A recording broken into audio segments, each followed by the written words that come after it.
निर्वाही अधिकारी महोदय आम सुंदरगढ़ सारस्वत परिवार उपस्थित समस्त विज्ञ सम्माननीय सुधीवृंद एवं श्रद्धा सुधीवृंद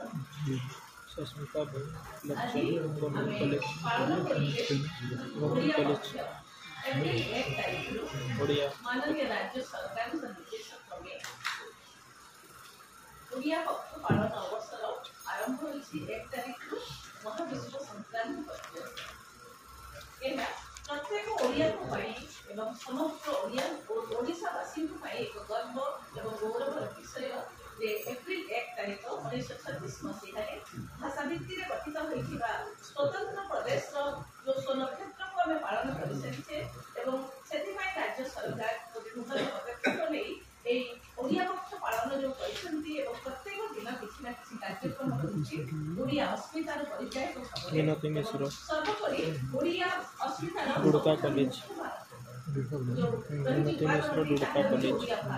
कारण भाषा भित्ति गठित होता स्वाधीन पूर्ववर्ती समय ब्रिटिश पार्लियामेंट अनुमोदन लाभ करी आमर ओडिशा प्रदेश ओडिया भाषा एपरी एक भाषा जो भाषा निजर शास्त्रीय मर्यादा को अक्षुण्ण रखी संविधान षष्ठ भाषा रूपे निजर संवैधानिक स्वीकृति लाभ कर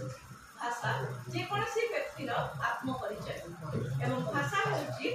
साहित्य संस्कृति एवं समाज विकास मानदंड रूपे भाषा ही प्रतीयमान है तेणु भाषा ही गोटे जातिर अस्मितार अस्तित्व तेणु कहुए भाषा हूँ सर्वोपरि जातिर अस्मितार अस्तित्व ओडिया भाषा एक शास्त्रीय भाषा एवं प्राकृत भाषा रूपे स्वीकृत ये भाषा समय कालखंड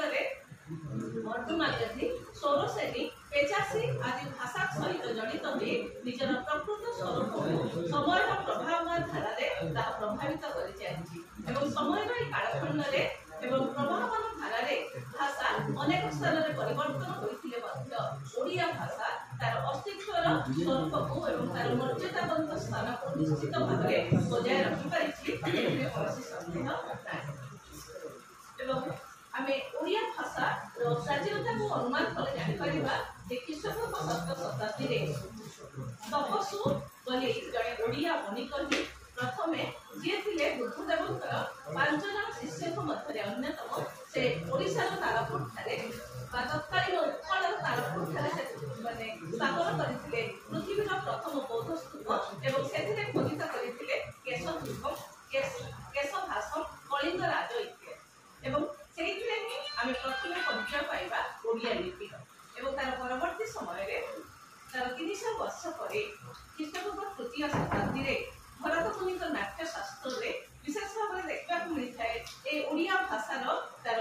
स्वतंत्रता बा ओडिया भाषार उपस्थिति एवं शबर आभिर चांडाली वनचारी उड्र आदि सप्त विभाषा मध्य उड्र विभाषा आत्मप्रकाश करी ओडिया भाषा तेणु ओडिया भाषार शास्त्रीयता ओडिया भाषार प्राचीनता ये बहु प्राचीन यह कौन प्रकार सन्देह नहीं एवं आम जो ओडिया भाषा को कौन देखिपर प्रथम देखा प्रश्न ओडिया जहाँ कहुए आम इतिहास भाषा संपर्क में प्रश्नतत्व एवं आम ओडिशा तत्कालीन उत्कल कलिंगर जड़े महान शासक थे से होती अर महामेघ वाहन खारपेल एवं समय जो हाथीगुंफ शिलालेख ताहा ओडिया भाषार प्रथम शिला साहित्य बोली विवेचना कराए खोदित होता आम भुवनेश्वर निकटस्थ उदयगिरी रही हाथीगुंफ खोदित होता हाथीगुंफ शिलालेख नगर गणन आदि अनेक ओडिया शब्द रही तेणु ओडिया भाषार प्राचीनता आम देखा पाइबा प्रथम प्रश्न ओडिया परवर्ती समय भाषा विशेष भाव में जो साहित्यिक भाषार रूप नहीं बौद्ध साहित्य एवं बौद्ध साधक मुहिपा अनुपा हाड़िपा आदि सिद्ध साधक मानक आरंभ होता सिद्ध साहित्य सृष्टि एवं यार समय काल था 7म शताब्दी एवं तार परवर्ती पर्यायर आरंभ होता भाषा साहित्य जहाँकि आमर ओडिया भाषार वेद रूप स्वीकृत होता 5दश शताब्दी एवं 13दश शताब्दी पर्यंत ओडिया भाषा सेपरी मार्जित परिमार्जित होता किंतु 5दश शताब्दी माँ सारणा स्वीकृति लाभ कर गजपति कपिलेन्द्र देव समय सिद्धेश्वर ପରିଡ଼ା ନାମକ ଜଣେ ବ୍ୟକ୍ତି ଯିଏକି ପରବର୍ତ୍ତୀ ସମୟରେ ସାରଳାଙ୍କ ଆଶୀଷ ଲାଭ କରି ଶୂଦ୍ରମୁନି ସାରଳା ଦାସ ଭାବରେ ନିଜର ପରିଚିତି ଆଣିଥିଲେ। ସେ ତାପରେ ରଚନା କରିଥିଲେ ଓଡ଼ିଆ ମହାଭାରତ। ଏବଂ ମହାଭାରତର ମୂଳ ରଚୟିତା ହେଉଛନ୍ତି ମହର୍ଷି ବ୍ୟାସଦେବ। କିନ୍ତୁ ଓଡ଼ିଆ ମହାଭାରତର ମୌଳିକ କାହିଁକି ଓଡ଼ିଆ ଭାଷାର ଭାଷା ସାହିତ୍ୟକୁ ବିଶେଷ ଭାବରେ ରୁଦ୍ଧିମନ୍ତ କରିଛି। ଏବଂ ଏହି ମହାଭାରତ କେବଳ ମହାଭାରତ କାହାଣୀ ନୁହେଁ, ଏଥିରେ ଥିବା ଭୌଗୋଳିକ ବର୍ଣ୍ଣନା, ଓଡ଼ିଆ ଭାଷାର ସାହିତ୍ୟ, ଓଡ଼ିଆ ଭାଷାର ବିଭିନ୍ନ ସଂସ୍କୃତି, ଓଡ଼ିଆ ପ୍ରଥା, ପରମ୍ପରା, ସମର ବିଳାସ ଏବଂ ଅନେକ କିଛିର ବର୍ଣ୍ଣନା ଦେଇଛି ଓଡ଼ିଆ ମହାଭାରତ। ଏବଂ ତାହା ହେଉଛି ପ୍ରକୃତରେ ଓଡ଼ିଆ ଜାତିର ବିଶେଷ ଭାବରେ ଭାଷା ସାହିତ୍ୟ କ୍ଷେତ୍ରର ଏକ ଅନବଦ୍ୟ ସୃଷ୍ଟି। ଏବଂ ସେହି ଓଡ଼ିଆ ମହାଭାରତ ଆଜି ମଧ୍ୟ ତାର ସ୍ୱକୀୟତା ଏବଂ ତାର ମୌଳିକତାକୁ ବଜାୟ ରଖିଥାଏ। ଏବଂ ତାଙ୍କ ପରେ ଓଡ଼ିଆ ଭାଷା ସାହିତ୍ୟକୁ ବିଶେଷ ଭାବରେ ରୁଦ୍ଧିମନ୍ତ କରିଥିଲା ବୈଷ୍ଣବୀୟ ଚେତନା। ଏବଂ ପଞ୍ଚସଖା ସାହିତ୍ୟର ସୃଷ୍ଟିରେ ପ୍ରଥମେ ଜଗନ୍ନାଥ ଦାସଙ୍କ ରଚିତ ଓଡ଼ିଆ ମହାଭାରତ ହେଉଛି ଓଡ଼ିଆ ମାନକ ଭାଷା। ଏବଂ ଓଡ଼ିଶାର ପଲ୍ଲୀରେ ତାପରେ ବିଶେଷ ଭାବରେ ଏହି ଓଡ଼ିଆ ଭାଷା ଆଦୃତି ହେଇଥିଲା। ଏବଂ ଚାଟଶାଳୀ ଶିକ୍ଷା ତାପରେ ଓଡ଼ିଶାବାସୀ ଲାଭ କରିଥିଲେ କାହିଁକି ନା ଓଡ଼ିଆ ଭାଗବତକୁ ପଢ଼ିବା ପାଇଁ। ଏବଂ ପଞ୍ଚସଖା ସାହିତ୍ୟରେ ଯେଉଁ ପଞ୍ଚସଖା ରହିଥିଲେ ଆମର ଜଗନ୍ନାଥ ଦାସ, ବଳରାମ ଦାସ, ଯଶୋବନ୍ତ ଦାସ, ଅଚ୍ୟୁତାନନ୍ଦ ଦାସ, ଅନନ୍ତ ଦାସ ଏବଂ ସେମାନଙ୍କ ଦ୍ୱାରା ରଚିତ ବଳରାମ ଦାସଙ୍କର ଯେଉଁ ଦାଣ୍ଡି ରାମାୟଣ ଏବଂ ଲକ୍ଷ୍ମୀ ପୁରାଣ, ଆଜି ମଧ୍ୟ ଲକ୍ଷ୍ମୀ ପୁରାଣ ଓଡ଼ିଆ ଜାତିର ଓଡ଼ିଆ ସଂସ୍କୃତିର ଆଚରଣ ସଂହିତା ରୂପେ ଘରେ ଘରେ ପରିଚିତ ଏବଂ ମର୍ଯ୍ୟାଦାଗତ ସ୍ଥାନର ଅଧିକାରୀ। ଏବଂ ସେହିପରି ଯଶୋବନ୍ତ ଦାସଙ୍କର ଯେଉଁ ରହିଥିଲା ଯେଉଁ ଗୋପାଳ ଓଗାଳ ଏବଂ ହରିବଂଶ ପୁରାଣ ଆଜି ମଧ୍ୟ ତାର ସ୍ୱକୀୟତା ଏବଂ ତାର ମହିମାକୁ ବିଶେଷ ଭାବରେ ଆମର ଓଡ଼ିଆ ସାଂସ୍କୃତିକ ଜଗତର ରୁଦ୍ଧିମନ୍ତ ଗୋଟେ କୃତି ରୂପେ ତାକୁ ବିବେଚନା କରାଯାଏ। ଠିକ୍ ସେହିପରି ଯଶୋବନ୍ତ ଦାସଙ୍କର କେତୁଦୟ ଭାଗବତ ଏବଂ ଶିଶୁ ଅନନ୍ତଙ୍କର ଅନେକ କୃତି ଆଜି ମଧ୍ୟ ପଞ୍ଚସଖା ସାହିତ୍ୟ ବିଶେଷ ଭାବରେ ଆମର ଓଡ଼ିଆ ଜାତି ପାଇଁ ଗର୍ବ ଏବଂ ଗୌରବର ବିଷୟ। ତାର ପରବର୍ତ୍ତୀ ପର୍ଯ୍ୟାୟରେ ଆସିଥିଲା ରୀତି ଯୁଗ, ଅଭିମନ୍ୟୁ ସାମନ୍ତ ସିଂହାର, ଦୀନବନ୍ଧୁ ଦାସ, କବି ସମ୍ରାଟ ଉପେନ୍ଦ୍ର ଭଞ୍ଜ ଆଦିଙ୍କର କାବ୍ୟ କବିତା ଓଡ଼ିଆ ଭାଷାକୁ ବିଶେଷ ଭାବରେ ରୁଦ୍ଧିମନ୍ତ କରିଥିଲା। ଓଡ଼ିଆ ଜାତି ବିଶେଷ ଭାବରେ ତାର ସାରସ୍ୱତ ସାଧନା ଏବଂ ଯେଉଁ ଐତିହ୍ୟ ସମ୍ପନ୍ନ ଜାତି ରୂପେ ପରିଗଣିତ ସୁପ୍ରାଚୀନ ନୌବାଣିଜ୍ୟ ପରମ୍ପରା ଯାହାର ଥିଲା ସମ୍ପୂର୍ଣ୍ଣ ବିଶ୍ୱରେ ପରିଚିତ। ଏବଂ ଓଡ଼ିଆମାନେ କେବଳ ଯେ ବନ୍ୟଦ୍ରବ୍ୟର ବାଣିଜ୍ୟ କରୁନଥିଲେ ଏବଂ ତା ସହିତ ଓଡ଼ିଆ ଭାଷା ସାହିତ୍ୟ ସଂସ୍କୃତିକୁ ମଧ୍ୟ ସୁଦୂର ପ୍ରାଚ୍ୟର ବିଭିନ୍ନ ଦେଶ ସମୂହ ଜାଭା, ସୁମାତ୍ରା, ପାନି, ସୁବର୍ଣ୍ଣଦ୍ୱୀପରେ ସେମାନେ ତାର ସ୍ୱକୀୟତାକୁ ପ୍ରତିପାଦିତ କରିଛନ୍ତି। ଓଡ଼ିଆ ସାହିତ୍ୟର ନିହାଣ ମଧୁର ରକ୍ତସ୍ୱ ବିଶେଷ ଭାବରେ ଆମେ ଦେଖିବାକୁ ପାଇବା ଏହି ପ୍ରାଚ୍ୟ ଦେଶଗୁଡ଼ିକରେ। ଏବଂ ଓଡ଼ିଆ ସାଧବ ପୁଅଙ୍କର ଯେଉଁ ସମୃଦ୍ଧିର ପ୍ରତୀକ ବୈତର ଚିହ୍ନ ମଧ୍ୟ ଅନେକ ଇଣ୍ଡୋନେସିଆ ବା ଅନେକ ପ୍ରାଚ୍ୟ ଦେଶମାନଙ୍କରେ ଆମେ ଦେଖିବାକୁ ପାଇବା। ଏହି ବୈତର ଯେଉଁ କାରିଗରୀ ବା ସ୍ଥାପତ୍ୟର ଚିହ୍ନ ଏବଂ କାମ୍ବୋଡ଼ିଆ ଯେଉଁ ଆଙ୍କର ୱାର୍ଡ ରହିଛି ସେଠି ମଧ୍ୟ ଓଡ଼ିଆ ମାନଙ୍କର ନିହାଣ ମଧୁର ରକ୍ତସ୍ୱ ବିଶେଷ ଭାବରେ ବାରି ହୋଇ ପଡ଼େ ସେ କଳା ସ୍ଥାପତ୍ୟରେ। ତେଣୁ ଓଡ଼ିଆ ଜାତି ତାର ସୁପ୍ରାଚୀନ ମହାନ ପରମ୍ପରାକୁ ନେଇ ବିଶ୍ୱବିଦିତ। ଏବଂ ସର୍ବୋପରି ଓଡ଼ିଆ ଭାଷା ଏବଂ ଓଡ଼ିଆ ଜାତିଙ୍କର ବୃଦ୍ଧିନ କେତେବେଳେ ଆସେ ନା 1568 ମସିହାରେ ମୁକୁନ୍ଦ ଦେବଙ୍କର ଶାସନ ପରେ ତାପରେ ଓଡ଼ିଆମାନଙ୍କ ପାଇଁ ଆରମ୍ଭ ହୋଇଯାଏ ବୃଦ୍ଧିନର ଯୁଗ। କ୍ରମାଗତ ଭାବରେ ଆଫଗାନ, ମୋଗଲ, ମରାଠାମାନଙ୍କ ଆକ୍ରମଣରେ ତଳିତଳାନ୍ତ ହୁଅନ୍ତି ଓଡ଼ିଆ ଜାତି, ଲୁପ୍ତ ହୁଏ ଓଡ଼ିଶାର ସ୍ୱାଭିମାନ, ଭାଙ୍ଗିଯାଏ ଓଡ଼ିଆଙ୍କର ଦର୍ପ ଏବଂ ତୁଟିଯାଏ ସେମାନଙ୍କର ଆତ୍ମବିଶ୍ୱାସ। ଏବଂ 1803 ମସିହାରେ ଓଡ଼ିଶା ବ୍ରିଟିଶ ଶାସନାଧୀନ ହେବା ପରେ 1867 ମସିହା ପର୍ଯ୍ୟନ୍ତ ଓଡ଼ିଆ ପାଇଁ ଏକ ଦୁସ୍ଥିତିର ସମୟ। ଏବଂ ଓଡ଼ିଆଙ୍କର ଆତ୍ମପରିଚୟ ସେତେବେଳେ ଆସ୍ତେ ଆସ୍ତେ ତାଙ୍କର ମନୋବଳ ଦ୍ୱାରା ଭାଙ୍ଗି ଭାଙ୍ଗିଯାଏ। ଏବଂ ଯେଉଁ ଓଡ଼ିଆ ଜାତି ଦିନେ ସମଗ୍ର ବିଶ୍ୱରେ ପରିଚିତ ଥିଲା ନିଜର ସମରାଭ୍ୟାସ ପାଇଁ ଏବଂ ଯେଉଁ କଳିଙ୍ଗ ଯୁଦ୍ଧରେ ଏଇ ମାଟିରେ ପରିଣତ ହୋଇଥିଲେ ଚଣ୍ଡାଶୋକ ଧର୍ମାଶୋକରେ ଏବଂ ଏଇଠି ହିଁ ସେ ଆରମ୍ଭ କରିଥିଲେ ହିଂସା ପ୍ରଣୋଦିତ ତରବାରୀର ଜୟ ପ୍ରକୃତ ଜୟ ନୁହେଁ, ହୃଦୟର ଜୟ ହେଉଛି ପ୍ରକୃତ ଜୟ। ଏବଂ ଏଇ ମାଟିର ବୌଦ୍ଧ ସନ୍ନ୍ୟାସୀ ବୌଦ୍ଧଙ୍କ ଠାରୁ ଚଣ୍ଡାଶୋକ ପରିଣତ ହୋଇଥିଲେ ଦେବାନନ୍ଦ ପ୍ରିୟଦର୍ଶୀ ଅଶୋକରେ। ଏବଂ ବୌଦ୍ଧ ଧର୍ମର ମହାଦାନ କରିଥିଲା ଏ ମାଟିର ଐଶ୍ୱର୍ଯ୍ୟର ପ୍ରତୀକ ଏବଂ ବୌଦ୍ଧ ସ୍ଥାପତ୍ୟର ପ୍ରତୀକ ଆଜି ମଧ୍ୟ ଯାଜପୁର ଜିଲ୍ଲାରେ ହୀରକ ତ୍ରିଭୁଜ ନାମରେ ବିଶ୍ୱବିଦିତ। ଏବଂ ଏହି ଓଡ଼ିଆ ଜାତିର ଦୁର୍ଦ୍ଦିନ ତାପରେ ଆରମ୍ଭ ହୁଏ ଏବଂ ବ୍ରିଟିଶ ଶାସିତ ଭାରତବର୍ଷରେ ଓଡ଼ିଆ ଭାଷା ତାପରେ ସଂକଟରେ ଆସେ। କୁଚକ୍ରି ବଙ୍ଗାଳୀମାନଙ୍କର ବା କୁଚକ୍ରି ବଙ୍ଗୀୟ କିଛି ଜଣ ମୁଷ୍ଟିମୟ ବଙ୍ଗୀୟ ସେତେବେଳେ ଗୋଟେ ଭୁଲ ଧାରଣା ଦିଅନ୍ତି, ଭ୍ରାନ୍ତ ଧାରଣା ଦିଅନ୍ତି ବ୍ରିଟିଶ ଅଧିକାରୀମାନଙ୍କୁ ଯେ ଓଡ଼ିଆ একটা ଭାଷା ନୁହେଁ। ଏବଂ ଓଡ଼ିଶାର ପ୍ରାଥମିକ ଶିକ୍ଷା तापर बंगीय पाठ्यपुस्तक द्वारा जेतेबेले प्राथमिक शिक्षा ग्रहण निष्पत्ति निया जाए सेतेबेले ओडिसा रे शिक्षार आलोक पत्रिका सदृश्य प्रतिष्ठा होई सारी थाए 1868 मसीहा रे कटक ठारे रेभेन्सा महाविद्यालय एवं एई महाविद्यालय उत्तीर्ण होइतिबा नव तरुण युवक एवं कटक ठारे थिबा अनेक शिक्षित व्यक्ति तापर आरंभ करती ओडिसा रो भाषा आंदोलन एई भाषा आंदोलन समग्र ओडिसा रो कोणे कोणे जाई पहुंचे एवं भाषा आंदोलन रे विशेष भाव रे ओडिया जाति को विशेष भाव रे परिचय देथिला 1868 मसीहा रे कर्मवीर गौरीशंकर राय द्वारा प्रकाशित उत्कल दीपिका अगस्त 4 तारिख 1868 मसीहा रे प्रकाश करथिला उत्कल दीपिका एवं उत्कल दीपिका होची प्रत्येक ओडियांकर मुखपत्र एवं एहा होची ओडिसा रो प्रथम मुद्रित संवादपत्र एवं तापरे ओडिया भाषा आंदोलन पाई जेतेबेले ओडिसा रो अस्तित्व थिला भाषाभाषी लोकଙ୍କୁ नहीं केवल ओडिसा रो जिमा सीमित हेतिला एवं ब्रिटिश मानकर शासनगत सुपरिचालन पाई सेमाने माड्रास प्रेसिडेंसी रे ओडिसा रो दक्षिण अंचल एवं पश्चिमांचल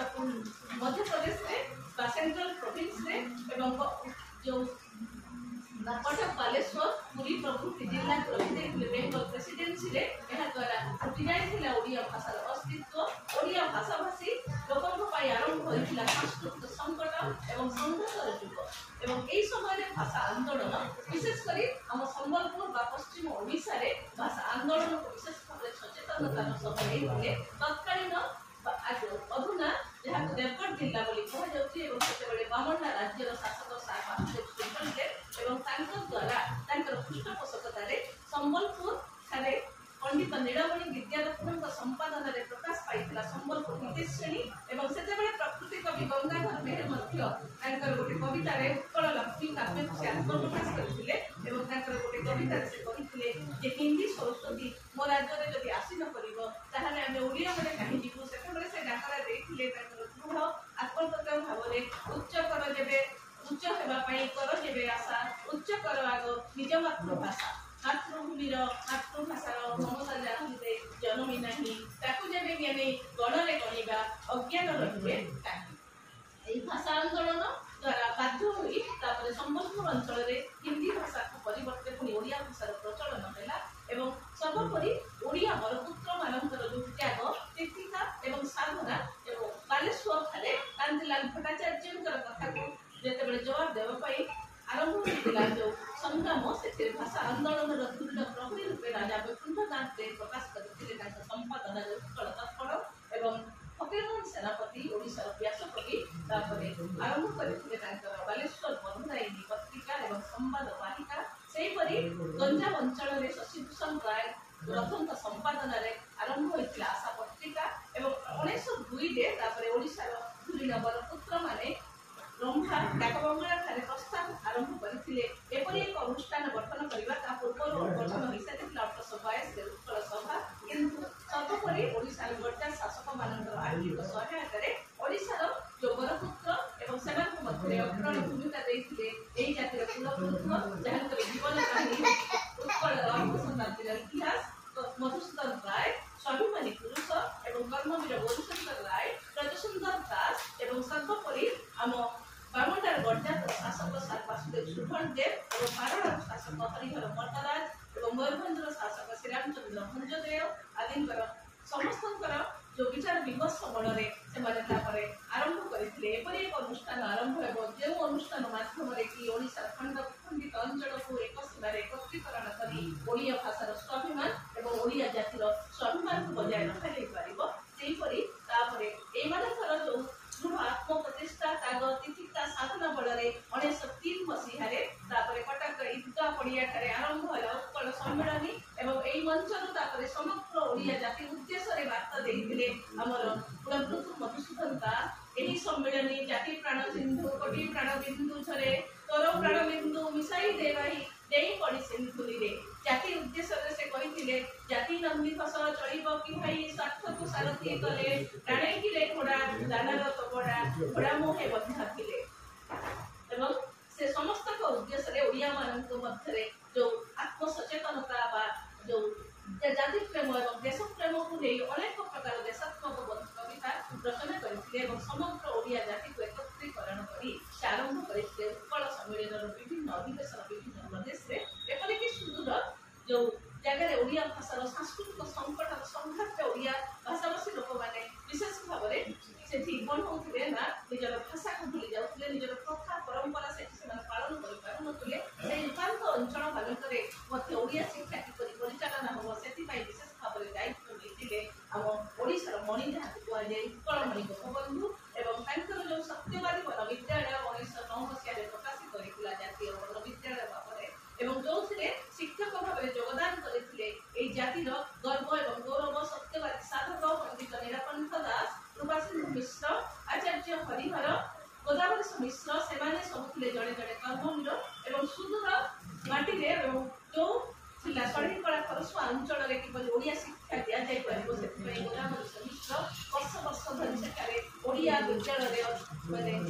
ओडिया विद्यालय ओडिया शिक्षा दे ओडिया भाषा साहित्य को उन्नत करिबारे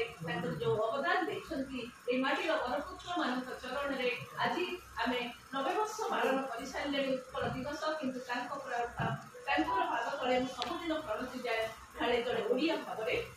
आज आम युवलक्ष्मी सम्मेलन आयोजन करुचु